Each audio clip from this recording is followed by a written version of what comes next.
الشيطان الرجيم بسم الله الرحمن الرحيم يوم يرون الملائكة لا بشرى يومئذ للمجرمين ويقولون حجرا محجورا وقدمنا إلى ما عملوا من عمل فجعلناه هباء منثورا. سورة الفرقان کی آیت نمبر 22 اور آیت نمبر 23 ہے. کفار کے انجام کا بیان اللہ رب العزت بیان فرما رہے ہیں. پیچھے جو یوم یرون الملائکۃ لا بشرى یومئذ للمجرمین. کفار کا دنیا میں یہ تقاضا تھا کہ ہمیں فرشتوں کو دکھایا جائے، تو اللہ تعالیٰ فرما رہے ہیں کہ اس دن یوم یرون الملائکہ یہ لوگ فرشتوں کو دیکھیں گے، لیکن فرشتوں کو دیکھنا ان کے لیے لا بشرا، یہ کوئی اچھی بات نہیں ہوگا، بلکہ ان کے لیے ایک بڑی بھیانک قسم کی بات ہوگی. یومئذ للمجرمین، مجرمین کے واسطے. وَيَقُولُونَ، اور وہ ان سے کہیں گے حجرا محجورا، کہ ہمارے لیے کوئی پردہ بن جائے. اس کا معنی اور بھی ہے، میں انشاءاللہ بیان کرتا ہوں. وَقَدِمْنَا إِلَى مَا عَمِلُوا، یہ تو ان کا انجام ہو جائے گا، لیکن پھر وَقَدِمْنَا إِلَى مَا عَمِلُوا، ان کے اچھے عمل بھی تو ہیں. سڑکیں بنائی ہیں، ہسپتال بنائے ہیں، ویلفیئر سوسائٹیز قائم کی ہیں، لوگوں کو رہائش کی جگہ دی ہے، لوگوں کے ساتھ ریڈ کراس بنائی ہے، اسی طریقے سے لوگوں کی فلاح و بہبود کے بہت سے ادارے قائم کیے ہیں، اور اسی طریقے سے ایسی ایجادات کی ہیں جس سے لوگوں کو فائدہ ہوتا ہے. تو ان کے اچھے عمل بھی ہیں، تو جب اچھے عمل بھی ہیں تو پھر ان کو عذاب کیوں؟ تو وَقَدِمْنَا إِلَى مَا عَمِلُوا، پھر ہم آئیں گے ان کے ان اعمال کی طرف جو کہ اچھے ہیں. تو کیا ہو جائے گا؟ فَجَعَلْنَاهُ هَبَاءً مَنثُورًا، ہم اس کو ان کے اچھے اعمال کو ایسے بنا دیں گے جیسے غبار ہے.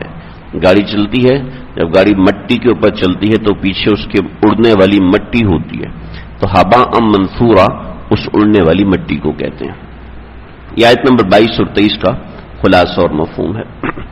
یوم یرون الملائکۃ لا بشری یومئذ للمجرمین. یوم یرون الملائکہ، یہ اس دن فرشتوں کو دیکھیں گے.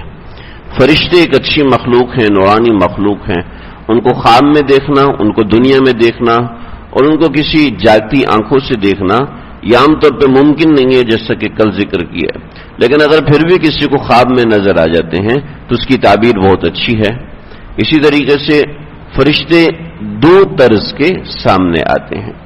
ایک منکر نکیر، یہ فرشتہ ہر ایک کے پاس آئے گا، لیکن ان کی شکل بعضوں کے لیے اتنی اچھی ہوگی کہ روایتوں میں آتا ہے کہ جب انسان کے انتقال کا وقت آتا ہے، اور آپ حضرات نے بھی بہت سی جگہوں پہ یہ واقعات سنے ہوں گے، ہو سکتا ہے کہ زندگی میں یہ واقعات پیش بھی آئے ہوں کہ کسی بڑے کا انتقال ہو رہا ہے، یہ دنیا میں کسی کا انتقال ہو رہا ہے، تو انتقال کے وقت وہ ایسی بات کرنا شروع کر دیتا ہے جو عام طور پر دوسروں کو سمجھ میں نہیں آتی.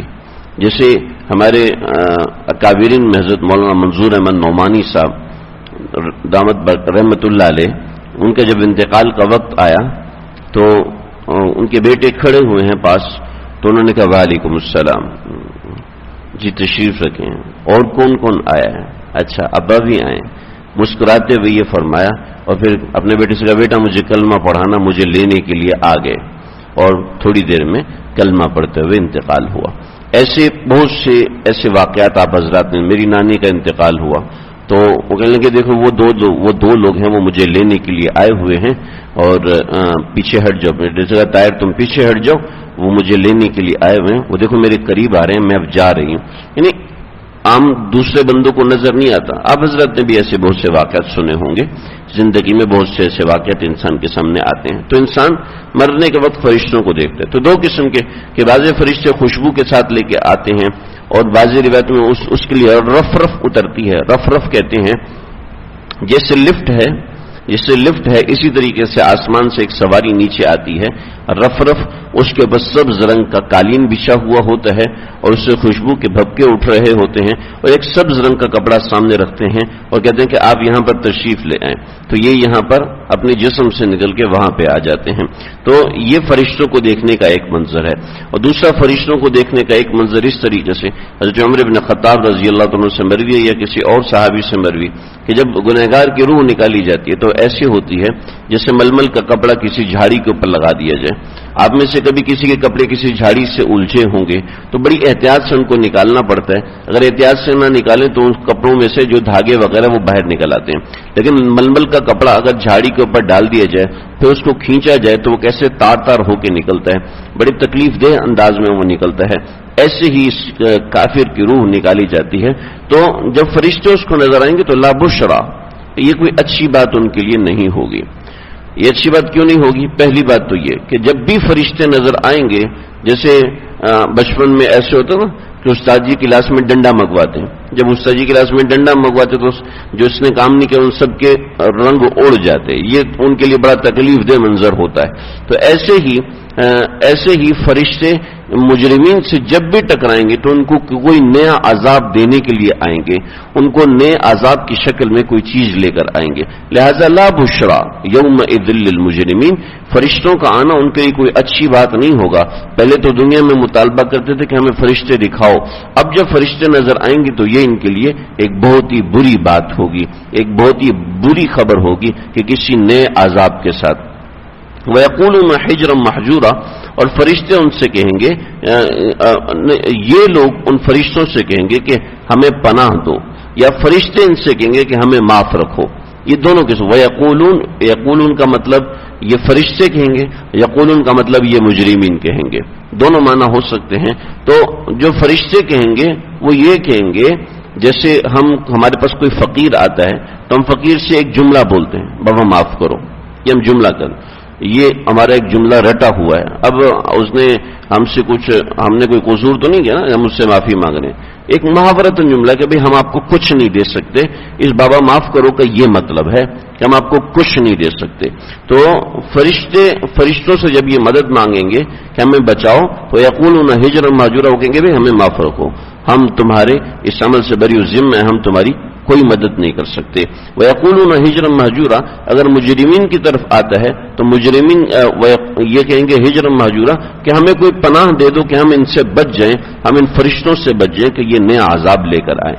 حضرت مجدد ملت حضرت تھانوی رحمۃ اللہ علیہ نے یہ فرمایا ہے کہ بعض مرتبہ سالکین کو بہت سی اچھی چیزیں نظر آتی ہیں، بہت سی اچھی چیزیں سمجھ میں آ رہی ہوتی ہیں، لیکن ہر مرتبہ وہ اچھی نظر آنے والی چیز اس کے لیے فائدہ مند نہیں ہوتی۔ جیسے کہ ایک قول ہے، آل دا گلٹرنگ از ناٹ اے گولڈ، کہ ہر چمکتی چیز سونا نہیں ہوتی۔ اسی طریقے سے سالکین کو بہت سی چیزیں ایسی نظر آتی ہیں، بطور مثال کسی کو خواب نظر آیا، بطور مثال کسی کو کوئی ایک ایسی بات پتہ چلی کہ جو اس کو اپنے بڑوں سے نہیں پتہ چل رہی تھی لیکن وہ کہیں اور سے پتہ چل گئی، تو بعض مرتبہ یہ بات اس کے لیے بڑی نقصان کی باعث ہوتی ہے، بڑے ہی نقصان کا باعث ہوتی ہے۔ چنانچہ ہم جب پڑھ رہے تھے مدرسے کے اندر تو مدرسے میں جو کتاب ہوتی ہے عام طور پہ وہ کتاب ایسی ہوتی ہے اس کے اوپر زبر زیر پیش وغیرہ نہیں لگے ہوتے اور اس کتاب کی وضاحتیں نہیں ہوتی، بلکہ وہ کتاب کی وضاحتیں آپ نے محنت کر کے نکالنی ہوتی ہیں، لیکن ان کتاب کے لیے کچھ دوسری کتابیں ملتی ہیں جن کو ہماری زبان میں شرح کہتے ہیں، جسے ہماری زبان میں تفسیر کہتے ہیں، ہماری زبان میں اس کو شروحات کہتے ہیں یا تفسیر کہتے ہیں۔ تو مدرسے میں یہ پڑھنے کی اجازت نہیں ہوتی ابتدائی درجات کے اندر کہ آپ تفسیر نہیں پڑھ سکتے، آپ صرف قرآن پڑھیں اور قرآن سے سمجھنے کی کوشش کریں، آپ صرف حدیث پڑھیں اور حدیث سے معنی سمجھنے کی کوشش کریں۔ لیکن اس زمانے میں بہت سے طلبہ ایسے کرتے ہیں کہ وہ شروحات سے پڑھنا شروع کر دیتے ہیں، تفاسیر سے پڑھنا شروع کر دیتے ہیں، یا کسی عالم کے لیکچر لے کے سننا شروع کر دیتے ہیں، تو اساتذہ اس سے سختی سے منع کرتے ہیں۔ تو بہت سے طلبہ ایسے ہوتے ہیں وہ کہتے ہیں یہ کیا ہے، ان کو یہ سمجھتے ہیں کہ ہمیں نہ آئے، یہ چاہتے ہیں کہ ہمیں نہ آئے۔ حالانکہ اس زمانے میں جو طالب علم شروحات سے پڑھ لیتا ہے اس پڑھنے کا نقصان یہ ہوتا ہے کہ اس کی صلاحیت مر جاتی ہے، اس کی صلاحیت ختم ہو جاتی ہے، اور وہ آگے انہی شروحات کا محتاج ہو جاتا ہے. وہ خود سے قرآن کے لفظ میں غور نہیں کر سکتا, قرآن مجید کو نہیں سمجھ سکتا. چنانچہ جب میں نے پڑھانا شروع کیا تو میں نے بھی اپنے جو طلباء تھے ان کو میں نے کہا بھی آپ تفاسیر نہ پڑھیں, آپ کو جو میں نفس قرآن پڑھا رہا ہوں آپ یہ پڑھیں. لیکن چند ایک طلباء نے معرف القرآن اور دیگر تفاسیر پڑھی اور پڑھ کے مجھ سے سوال کرنا شروع کیا. میں نے ان سے کہا بھائی آپ نے تفاسیر پڑھی؟ کہ جی اس سے جی. میں نے کہا جی میں نے تو آپ کو منع کیا تھا. ابھی ہم چاہتے ہیں کہ علم میں ہماری رسوخ آئے, مضبوطی آئے, اب ہمیں سوال کا جواب دیں. چنانچہ کیا ہوا, آج تک ان کو قرآن مجید کا ترجمہ نہیں آیا, یعنی بڑے درجوں میں چلے گئے, قرآن مجید کا فہم حاصل نہیں ہوا. چنانچہ ہر جگہ پر ہمیں کوئی چیز پتہ چل جائے, ہمیں کوئی چیز آ جائے, اس کے لیے اگر استاد سے بیونڈ ہو کے ہم جاتے ہیں, استاد سے ہم آگے بڑھ کے جاتے ہیں اور ہمیں کہتے ہیں یہ دیکھو ہمیں کتنی زبردست چیز سمجھ میں آئی, یہ دیکھو ہمیں. چنانچہ آپ دیکھیں کہ جب 1998 کے اندر طالبان کے اوپر امریکہ نے حملہ کیا تھا تو امیر المومنین نے حکم دیا تھا کہ سب لوگ یہاں سے چھوڑ کے چلے جائیں. چنانچہ چند ایک ہمارے ساتھیوں نے بتایا کہ جو لوگ نے امیر کی بات مانی وہ لوگ بڑے اچھے رہے اور پاکستان میں ان کا نام مجرموں میں نہیں آیا اور اسی طرح 85 چیزیں ہوئیں. لیکن جنہوں نے کہا نہیں ہمیں جہاد کرنا ہے, ہمیں آگے بڑھنا ہے, چنانچہ وہ پھنسے اور 6-6, 7-7 سال بلا وجہ کی جیلیں کاٹی. چنانچہ اپنے بڑے اپنے امیر سے اب آگے نکل کے کچھ خاص حاصل کریں گے تو اس سے آپ کو فائدہ نہیں, لا بشرا, فائدہ نہیں ہو, نقصان ہوگا. آج آپ کو نظر آ رہا ہے کہ ہمیں فائدہ ہو رہا ہے, فائدہ نہیں ہوتا, نقصان ہو جاتا ہے. فائدہ نہیں ہوتا, تکلیف ایسی ہو جاتی ہے جس کو انسان برس ہا برس نہیں سمجھ پاتا. اور چنانچہ آپ دیکھیں یہ مرزا غلام احمد قادیانی یہ حضرت اور اسی طریقے سے دوسرے وہ تمام لوگ جو کہ آج گمراہ لوگوں میں شمار ہوتے ہیں, انہوں نے کیا کیا, اپنے استادوں سے بیونڈ ہو کے چلے, اپنے استادوں سے ہٹ کے اپنے طرز پہ کام کرنا شروع کیا جس سے نقصان ہوا ہے. تاریخ میں مرزا غلام احمد قادیانی ہو یا پھر وہ مجوس جنہوں نے حضرت علی رضی اللہ عنہ کے خلاف تلوار اٹھائی, یا حضرت علی رضی اللہ عنہ کے حق میں تلوار, اصل میں وہ مجوس تھے جنہوں نے حضرت علی کے خلاف, حضرت معاویہ کے خلاف, حضرت عمر بن عاص کے خلاف, حضرت عبداللہ بن زبیر کے خلاف, حضرت امام حسین رضی اللہ تعالیٰ عنہ کے خلاف, ان سب کے خلاف بڑے یہ ہم دین میں. چنانچہ ایک ہی دن میں انہوں نے حضرت معاویہ رضی اللہ عنہ, حضرت علی رضی اللہ عنہ, حضرت عمر بن عاص, ان تینوں پر ایک ہی دن حملہ کروایا. اور اس لیے حملہ کروایا کہ ہم فساد کو ختم کرنا چاہتے ہیں. یعنی آپ سوچ دیکھیں کہ صحابہ کرام جو چوٹی کے صحابہ ان کو قتل کرنا ان کے ذہن میں آ گیا. کیوں کہ اپنے بڑوں سے بیونڈ ہو کے چل رہے تھے. یہ اس طریقے سے انسان کا نقصان ہوتا ہے. چنانچہ قرآن مجید نے ایسی خوبصورت لا بشرا, فرشتوں کو دیکھ رہے ہیں, انہیں اتنا بڑا کام کریں لیکن لا بشرا. چنانچہ مولانا رومی رحمۃ اللہ نے ایک حکایت لکھی ہے, فرماتے ہیں کہ ایک شیخ تھے اور بڑے صاحب توجہ, بڑے صاحب کرامت, بزرگوں میں شمار ہوتے تھے. تو ان کا ایک شاگرد کو ان کے شیخ نے خلافت دی اور وہ خلافت لے کے دوسری جگہ چلا گیا اور وہاں جا کے دین کا کام کرنا شروع کیا. لیکن دین کا کام ایسے کرنا شروع کیا کہ اپنے شیخ جو اپنے بڑے تھے ان سے ہٹ کے بہت سے معاملات کرنا شروع کر دیے, ان کے علم میں لائے بغیر معاملات کرنا شروع کر دیے. چنانچہ کچھ عرصے کے بعد اس نے دعویٰ کیا کہ میرے اوپر وحی آتی ہے, میرے اوپر جبریل علیہ الصلوۃ والسلام آتے ہیں. چنانچہ انہوں نے کہا بھی اب اپنے شیخ سے تو پوچھے گا, مجھے شیخ سے پوچھنے کی ضرورت نہیں, اب تو میرا آسمان سے براہ راست رابطہ ہو گیا, تو اب مجھے اپنے بڑوں سے پوچھنے کی کوئی ضرورت نہیں رہی. چنانچہ ان کے شیخ نے کہا کہ دیکھو ان سے کہنا کہ جب اس پہ وحی آئے تو اس وقت اس کو کہنا صرف ایک مرتبہ تمہارے شیخ نے کہا ہے کہ لاحول پڑھ لینا. چنانچہ جب اس کے اوپر وہ کیفیت آئی, یہ میں آپ کو سمجھ دریا کوزے میں بند کر کے سنا رہا ہوں, یہ یعنی اس نوعیت کے احوال باطنیہ ہوتے ہیں کہ انسان واقعتاً سمجھتا ہے کہ میرے ساتھ بہت زبردست معاملہ, جیسے یہ فرشتوں کو دیکھیں گے لیکن اللہ کہتے ہیں لا بشرا, کوئی فائدہ نہیں فرشتوں کو دیکھنا بلکہ الٹا نقصان ہوگا. جب اس نے پڑھا لاحول تو دیکھا کہ وہ بیت الخلاء میں بیٹھا ہوا ہے اور وہاں جیسے بدبو کی کثرت ہوتی تھی وہاں شیطان آ جاتا تھا اور اس کو جیسے ہیپنوٹزم کر لیا جاتا ہے اس طریقے سے شیطان اس کو ایک الگ راستہ دکھا کے گمراہ کرتا تھا. تو ایسے انسان اس بدبو کو خوشبو سمجھنا شروع کر دیتا ہے. چنانچہ اللہ بشرا یہ ان کے لیے کوئی فائدے کی چیز نہیں ہے بلکہ نقصان کی چیز ہے. وَيَقُولُونَ حِجْرًا مَحْجُورًا، اور وہ اپنی اس چیز سے پناہ مانگیں گے لیکن نہیں ملے گی. یہ ایک بات ہوگی. اس کے بعد وَقَدِمْنَا إِلَىٰ مَا عَمِلُوا، پھر ان کے کچھ نیک عمل بھی ہیں جو نیک عمل ہیں.